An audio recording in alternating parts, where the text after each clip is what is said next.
met at college. We were both going to Brown, and we actually didn't meet until our senior year. She was like an acoustic bossa nova musician, and she was playing at an art gallery that I was the DJ of. I came early and saw her playing and thought she was Really pretty great, but the music was really slow and it could have used a little dance up. I actually knew some of the musicians she was playing with, so I kind of just presumptuously walked up there and like started like an intro to a house track and just kind of looped the drums and like slowly started speeding it up, and then was just like, Sophie, just follow the tempo. I don't even know your name. I was like, follow the tempo. You?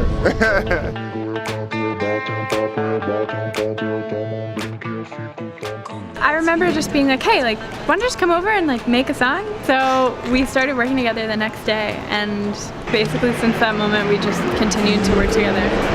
Nonstop. We didn't really become friends till much later than that. We were kind of just working together at first and didn't really like socially hang. And then luckily we like each other, so.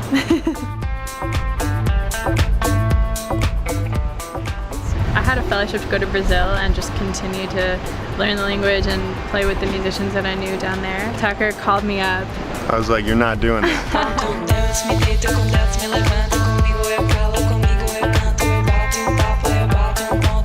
So I played basketball up until my senior year, and then I got sick and had to stop, so I was like, okay, I have 1 year of college. I'm gonna try to make music into a career. And so I was DJing a ton, and then opened up for the Knox in Providence, and they kind of just became the homies. And a couple weeks before graduating, really, I showed them what Sophie and I had been working on at school, just sort of as an afterthought, not really taking it that seriously. And they were like, yo, you should pursue this, this is cool. And I was like, what? Okay, that was enough for me. So I called Sophie and I was like, let's go for it. But we weren't gonna take any, sign from the universe that we should do it. All we just needed wanted to. was B-Rock from the Knox to say, hey, this is cool, you should pursue this. Come work out of our studio when we're, not in it. And we when that first summer we came right out of Brown, and like just at nights when the Knox weren't there, we'd just be there all night trying to figure out how to use the studio and stuff.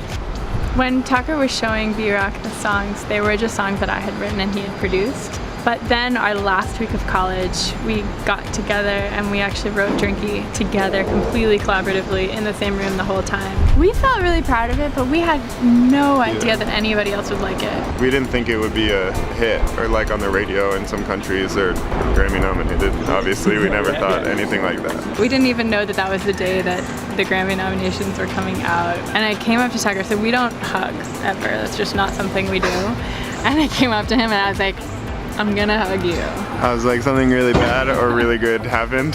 What is it? I didn't believe her at all. She's like, we got nominated. I was like, what are you talking about? That was like not even like on the radar of like, goals. SoundCloud is a huge part of our story because we put our song on SoundCloud and only on SoundCloud. Our agent actually found us on SoundCloud. From there, actually, Apple also found us from SoundCloud. So that was our first paycheck. The only way that we started to be able to afford to live in New York was because of somebody finding our music on SoundCloud.